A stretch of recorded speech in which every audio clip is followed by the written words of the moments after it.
400च्या आत भाव येणार नाही, बरोबर आहे कसे? 400 रुपये कायम राहणार आणि बेदाना 400 तर द्राक्ष 300 रुपये. म्हणून आम्ही रस्त्यावरची लढाई खेळायचं ठरवलं आणि ही रस्त्यावरची लढाई मग तो बेदाना अफगाणिस्तानचा बाकीचा राहिलेला 15,000 टन येतो. नमस्कार. आज सांगलीतील जिल्हाधिकारी कार्यालयावर जिल्ह्यासह बेळगाव म्हणजे कर्नाटकमधील बेळगाव जिल्ह्यातील अनेक द्राक्ष बागायतदार आणि बेदाना उत्पादक शेतकरी यांनी मोठा मोर्चा काढलेला आहे. विराट असा मोर्चा काढलेला आहे. आपण बघू शकता जिल्हाधिकारी कार्यालयाच्या आवारात आता आपण सध्या उभे आहोत. हजारो शेतकरी या ठिकाणी या मोर्चामध्ये सहभागी झालेले आहेत.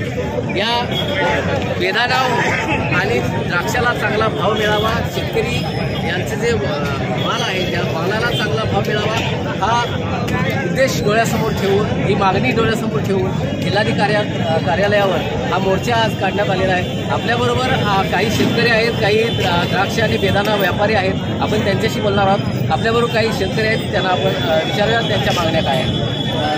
कोणत्या मागण्यासाठी आमची द्राक्ष आणि बेदाना उत्पादनाची अशी व्यथा आहे की गेल्या 2-3 महिन्यापूर्वी द्राक्षाचे बेदाण्याचे दर चांगले होते, पण ह्या यंत्रणेनं बाहेरच्या देशात चोरीचा मार्गाने जो बेदाना आणला त्या बेदाण्यामुळे आमचे दर पूर्ण ढासळले. आमचं आर्थिक भयानक मोठं नुकसान झालं आणि हा बेदाना शासनानं चौकशी करून पूर्ण आयात होणारा बेदाना आहे तो चोरीच्या मार्गाने येतो तो थांबला पाहिजे आणि जर आयात करायचा असेल तर त्याला 100% स्टॅम्प ही ड्युटी भरूनच आला पाहिजे, म्हणजे तो आमच्या कंपॅरिझनला टिकेल. तुम्ही आता कुठल्या गावातून आला आहे? किती टन बेदाना दरवर्षी माझा कायम 15 टन बेदाना असतो. आज माझा त्या बेदाण्याचं माझं वैयक्तिक नुकसान 15 लाखाचं किमान नुकसान आहे. ह्या नुसता दर कमी आल्यामुळं आणि मुळात बेदाना तयार करायला हा प्रचंड खर्च येतो. हे पीक भांडवली पीक आहे आणि ह्याला जर शासन सपोर्ट करत नसेल तर ही दुर्दैवाची गोष्ट आहे. त्यात शासनानं लक्ष घालावं. ह्या मोर्चा आम्ही एक शासनाच्या विरुद्ध रोष नाही, पण शासनाला जागा करायसाठी हे शेतकरी एका ठिकाणी आले आणि हे द्राक्ष बागायतदार जे शेतकरी आहेत हा भारतातला 1 नंबरचा शेतकरी आहे जो मेकॅनायझेशन असेल किंवा तांत्रिकदृष्ट्या सक्षम आहे तो करायला. तोच जर शेतकरी जर संपला तर देशाची ही मोठी दुर्दैव असेल की बाबा असे शेतकरी जर तुम्ही रसातळाला घालवत असाल तर शासनाने लक्ष द्यायला पाहिजे. नक्कीच या निमित्तानं शासनानं या द्राक्ष उत्पादक आणि बेदाना उत्पादक शेतकऱ्यांकडे लक्ष दिलं पाहिजे, कारण दरवर्षी लाखोंचा तोटा या शेतकऱ्यांना आणि बेदाना उत्पादक शेतकऱ्यांना होतोय. आपल्याबरोबर आणखी काही बेदाना उत्पादक शेतकऱ्यांना आपण कुठलं गाव कुठून आला आणि कोल्हापूरवरून आलो. महाराष्ट्र द्राक्ष बागायतदार संघाचा संचालक आणि बेदाना उत्पादक माझे स्वतःचे वर्षाला 100 टन बेदाना असतो आणि सरकारचं काय आम्हाला सरकारी विरोध काही नाही आहे. फक्त काही देशातील देशद्रोही व्यापाऱ्यांनी टॅक्स चुकवून जे बेदाना आणतील सार्क देशामध्ये तर तो बंद व्हायला पाहिजे, म्हणजे आमच्या बेदाण्याला चांगला भाव मिळतो. नाहीतर हे व्यापारी अशाच प्रकारे मोठे बिल लावून बेदाना आणतात आणि टॅक्स चुकवतात. तर मोदी साहेबांनी जे आपल्याला स्वदेशी नारा दिला आहे तर आम्हाला एवढंच आहे, फक्त बॉर्डरवर शेतीमालाचं आयात होऊ नये याचीच तुम्ही, हे लक्झरियस फूड आहे तर याच्यामुळं काय गरिबावरती काय परिणाम होत नाही आणि श्रीमंताच्या खिशात भरपूर पैसे आहेत. त्यामुळं ह्या आमचा शेतकरी हा सामान्य उत्पादक हा गरीब आहे, तर गरीब शेतकऱ्याला न्याय मिळावं यासाठी परदेशातून चोरून येणारा बेदाना बंद झाला पाहिजे एवढीच मागणी आहे. या निमित्तानं सीमा भागातून जो बेदाना चोरीचा येतोय बेकायदेशीर मार्गाने येतोय तो मात्र बंद झाला पाहिजे आणि यासाठी शासनानं पर्यायानं केंद्र शासनानं यावर ठोस उपाययोजना करावी अशा तऱ्हेची मागणी या बेदाना उत्पादक शेतकऱ्यांकडून होते. आपल्याबरोबर बेदाना उत्पादक शेतकरी आणि बाजारपेठ यांच्यामधला दुवा असणारा जो व्यापारी आहे बेदाना व्यापारी, त्या व्यापारी संघटनेचे पदाधिकारी आपल्याबरोबर आहेत आणि सांगली मिरज कुपवाड शहर महानगरपालिकेचे माजी नगरसेवक राजेंद्र कुंभार आपल्याबरोबर आहेत आणि ते बेदाना व्यापारी आहेत. याबद्दल काय आहेत आपण हो स्टोरेजवाले घेऊया का? मी राजेंद्र लक्ष्मण कुंभार, सांगली तासमा बेदाना असोसिएशन अध्यक्ष. आज इथं द्राक्ष बागायतदारांनी जो बेदाण्यासंदर्भात मोर्चा काढला होता त्या मोर्चाला आमचं कोल्ड स्टोरेज असोसिएशन, बेदाना असोसिएशन आमच्याबरोबर जे घटक काम करतात त्या सर्व घटकाच्या मार्फत आम्ही त्यांना पाठिंबा दिला होता आणि आज आम्ही सर्व या मोर्चामध्ये सहभागी झालो आहोत। आज विशेष करून जो नेपाळ मार्गे जो चोरट्या मार्गाने जो बेदाणा येतोय त्याचा इतका मोठा असर या ठिकाणी झालेला असून की इथं 70 ते 80 रुपये आज बेदाण्याचे भाव या ठिकाणी कमी झालेले आहे। त्यामुळं आर्थिक नुकसान शेतकऱ्यांना फार मोठ्या प्रमाणात होत आहे। तसंच अफगाणिस्तानचा बेदाणा आज सार्क परिषदेमध्ये आपण 7 राष्ट्र आहेत त्यामध्ये अफगाणिस्तान सुद्धा आहे। त्या देशाचा येणारा माल त्याला ही ड्युटी लागत नाही, त्यामुळं त्या अफगाणिस्तानच्या बॉक्समधून सुद्धा दुसऱ्या देशाचा माल सुद्धा या ठिकाणी येण्याची शक्यता आहे। तर आमची एक शासनाला आमची एक मुख्य मागणी आहे, जो दुसऱ्या देशाचा माल पण जर त्या बॉक्समधून येत असेल तर DNA चाचणी व्हावी आणि कुठल्या देशाचा माल आहे हा त्या ठिकाणी पकडला जाईल आणि आपोआप सगळं उघड होईल की शेतकऱ्यांचं दुष्काळाच्या मधून आमचं सगळं बेल्ट आहे, तिथून हे सगळी द्राक्षे मोठ्या प्रमाणात पिकवली जातात आणि बेदाणा हा उद्योग फार मोठा म्हणजे 5 लाख लोकांना रोजगार देणारा हा उद्योग आहे, हा जपला पाहिजे त्यासाठी याच्यामध्ये मी सामील आहोत। याबद्दल आहे आपल्याबरोबर सध्या स्टोरेज ही जी इंडस्ट्रियल एरिया आहे शेतकऱ्यांचा जो शेतीमाल आहे तो स्टोरेजमध्ये ठेवला जातो।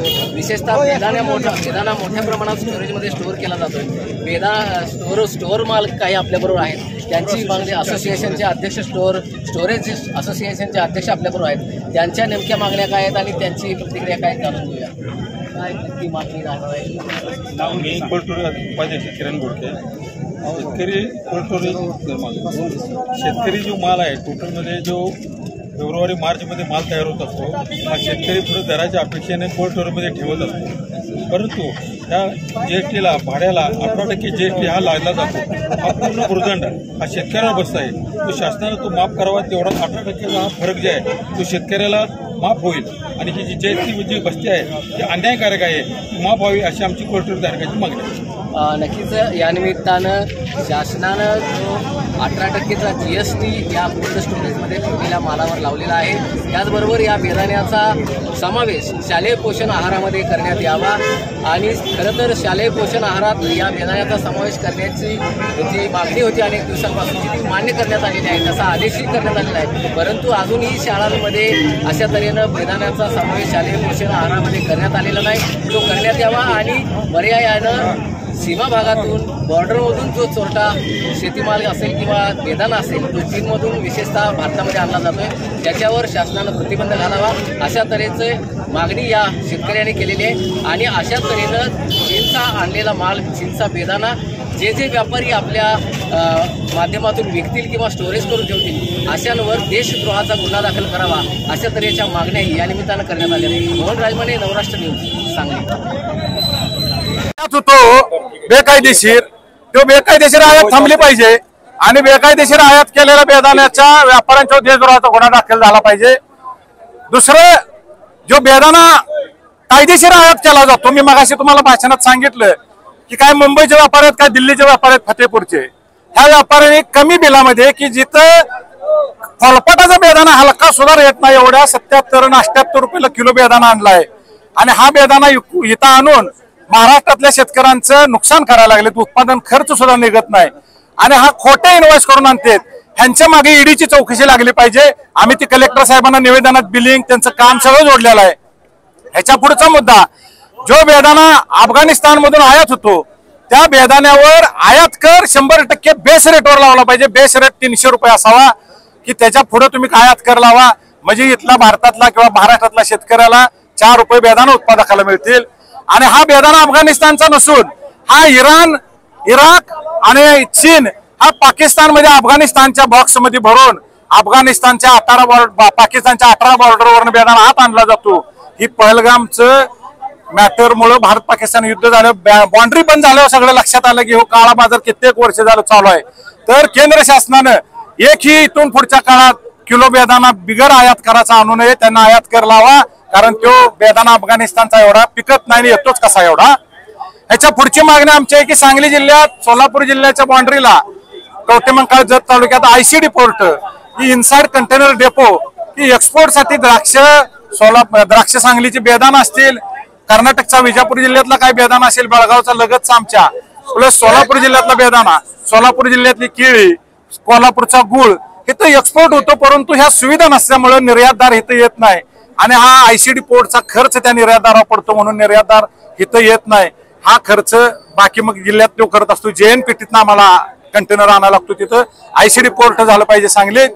याच्या पुढची मागणी आहे की बेदाण्याचा समावेश शालेय पोषण आहारात केला, परंतु आता केंद्र सरकारनं अध्यादेश काढावा की तुम्ही सगळा बेदाणा हा आमच्या भारतातल्या शाळांना सगळ्या शालेय पोषण आहारात घाला. दर्जेदार बेदाणा आहे, कुठलीही अडचण नाही. फूड सेफ्टी ऍक्ट प्रमाणे आमचा बेदाणा दर्जेदार आहे. तुम्ही टेस्ट करा, आमचा महाराष्ट्रातला बेदाणा दर्जेदार आहे, तो पोरांना द्यावा शालेय पोषण आहारात.